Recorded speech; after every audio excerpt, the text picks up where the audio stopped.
right, we're here on site at Raymond Field during a busy AUS preseason. I'm joined by the 6-time winner of the Larry Utech Trophy, awarded to the AUS Coach of the Year, the distinguished Mr. Jeff Cummins. Coach, appreciate you making a few minutes. Yeah, my pleasure, Adam. Distinguished is another way of saying old, so I appreciate that. Thank you. Old and successful, we'll say. We'll go with that. So let's see if I got this straight. November 9th, 2019, you make it to the final game of the season. You defeat Bishops at home 31-1. Then you have a 671-day wait before last Friday night, and you strap the headset on once again at St. X for exhibition game number 1.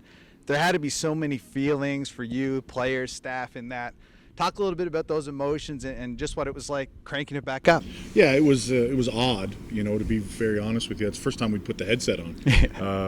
We tested them out, but it was some of the assistant coaches and some of the equipment guys, and for us to have such a long layoff and to kind of look at what's gone on over the course of the last year and a half, 2 years, it's been a whirlwind, and it seems like it's been so long, and at the same time everything just came upon us so quick once we started back practicing and getting back into it. Our players deserved the opportunity to play and the chance to get back out on the field, and I felt bad for them. It's been a long time, and mentally it it waned on everyone, including me. People say, "Coach, you doing okay?" Yeah. But you start thinking about it, and for the last 30-some years, every fall I've put a helmet on, or I've been a coach or whatever, gone to a training camp, and whether it was high school or college or professionally, and then here coaching, and it just was something that I didn't even realize I missed till we got back out there on the field last week, and it was a great opportunity for us to kind of get everybody on the field, play, get some film, evaluate, and see some smiles back on the faces when you make a big play or somebody scored, and it was a great day, and we were very happy to come out of it relatively healthy. Yeah, that's the main thing for sure. And you mentioned the building part of preseason. You didn't take the win at St. X, but you got a couple touchdowns on the board. Talk about a little bit of things that maybe you liked and some things with the drawing board you're trying to look at. Yeah, we're always trying to figure out what we can add to our game plan, offensively, defensively, on specials. You don't want to show too much in the exhibition game, so it's very vanilla, very basic and base offense and defense, and in specials as well.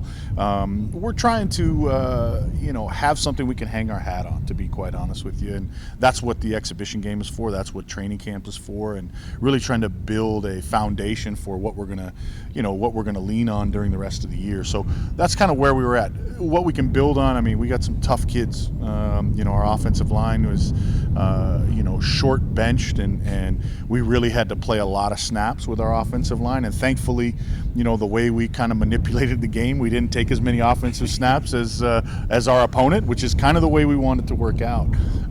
We can grow on offense, and there's a lot of things that we left on the table, which was fine by me. But the first group, ran up and down the field and scored a touchdown, and then we got some of those starters out, and then started working with our young kids. And we have 2 years of young kids. We got the COVID class, and then we got this class that came in this year. So we have more kids that haven't played and haven't strapped it on for a game than we have with experience. So it's a learning process, and we're going to be growing throughout the course of the year, and I hope we're getting better week 3, week 4, week 5 as we kind of transition into this season. Yeah, absolutely. So staying on the theme of players, I know AUS fans will be a little bit curious of who the big names are to watch out for in this Axemen roster. In the meantime, between then and now, you've had Axemen players attend CFL combines. You've had 3 players on the roster get named to the East-West Bowl. Didn't play the game, but they're on the roster for the recognition. So it sounds like there was a lot to build on to carry forward into this group with the new names and the new faces. So who are some of the big guys to look out for? Well, defensively, I think we're going to return 7 or 8 starters, which is a big part, right? We'll bring in Anderson Recker, who'll come back on the defensive line, along with Leon Young and Kyle Chappis, and then at linebackers, Frank Kamayu and Riley Gabriel will be back. The old man Brett Switzer's coming back for another year. Jaden White's coming back off of his ACL injury that he had in 2019, which is a huge piece to the puzzle and allows us to move some people around and some flexibility in the defensive backfield. Manny Beals will be back there. Ben George is back kicking and punting, which is fantastic. Chris Cameron Kogler is back in the defensive backfield. So defensively, it's nice to kind of bring back some familiar faces and some guys with some experience and the ability to kind of know what to expect. Offensively is where I think we're going to be, a work in progress for a while. I mean, had we played in 2020, we would have returned 11 out of 12 starters. Right. We didn't, and here we are in 2021, and we returned one starter. Matt Gledhill will be back at receiver, and our pseudo starter, Cole Esterbrooks, will be back at tailback, who had a phenomenal year in 2019, but he was behind Dale Wright. And with Dale leaving, Hunter leaving, Cordell Hastings in BC, Glodin Mullally has moved on and is now playing at Carleton.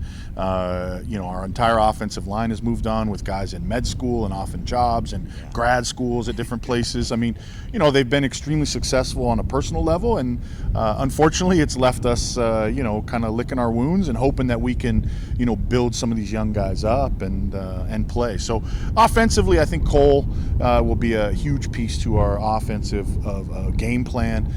Duncan Patterson looks like he's going to step in and be the starter at Q, and Matty at receiver, and then we got a bunch of guys with not a whole lot of experience. So it should be interesting, and we're going to simplify early on, and then try to expand as we go through the season. Yeah, absolutely. So you have that game. You traveled to Mount Allison this weekend on Saturday. A chance to do all of that. Maybe get your perspective on the league. I know it's probably tough to know. All the teams are in a little bit of the same boat, new players, new faces. But, how are you kind of looking at the rest of the league based on early returns in the preseason and what you're expecting going in? It's funny, we talk about in the office as to who's going to be the team to beat. And we really don't have a name. We definitely don't have a consensus. Mm-hmm. We think that, like us, most of the teams lost a lot of good football players. And, after 2 years, and you rattled off, what was it, 671 days, whatever it was. I mean, there's a lot of things that happen. Injuries, and guys grow up, and they move on, and they go to grad school, or they go on to the CFL, or whatever they decide. All of us have been hit by that, and to try to pick one team, I really can't. I think everybody's going to be kind of in the same boat. They're going to have a lot of young guys, a lot of inexperienced guys. Their rosters are overloaded with 2 years of recruiting classes, and all of us are kind of flipped on our head that we have more guys that haven't played than guys that have, and it's going to be interesting to see. I mean, I think everybody's kind of going to be on equal footing. I don't necessarily see a favorite, to be very honest, and I think everybody's got a chance, a swinging and fighter's chance to be the champ this year, which I think is going to make it extremely competitive. I don't necessarily look at the first few games going to be real pretty for anybody, but I think we're going to get out there, and each team's going to grow, and as I said, I mean, it could be anybody's ball game. It'll be interesting to see in week 5 and 6 as it starts clearing up a little bit what the playoff picture looks, and I think home games are going to be important, especially late in the year. Well, I can tell the passion is there, the excitement. It sounds like this season has a lot up for grabs. We can't wait. Thanks so much for the time again, and best of luck going forward. Well, I appreciate it, Adam, and I appreciate you guys, sticking with us over this time, and I look forward to getting back out on the field. All right, Coach Jeff Cummins of the Acadia Axemen.